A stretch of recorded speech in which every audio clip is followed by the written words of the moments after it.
So guys, आज का video मेरे लिए बहुत ही स्पेशल है। मैं एक गिफ्ट अनबॉक्स कर रही हूँ जो मेरी सिस्टर इन लॉ ने यूएसए से कनाडा भेजा है। मैं ऑलमोस्ट 1K सब्सक्राइबर्स कंप्लीट करने वाली थी और वो इस मोमेंट को मेरे साथ सेलिब्रेट करना चाहती थी। मैं जल्दी ही इंडिया ट्रैवल करने वाली हूँ, तो उन्हें शायद लगा वो ये मोमेंट मिस ना कर दे, इसीलिए उन्होंने पहले ही ये सरप्राइज़ भेज दिया।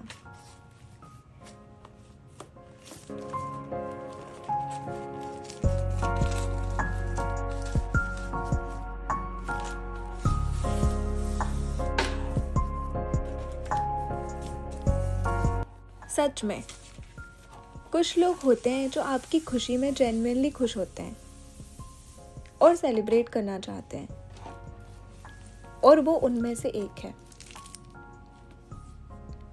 इतना दूर रह के भी इतना प्यार और support, it really means a lot to me. I feel so lucky to have a sister in law like her.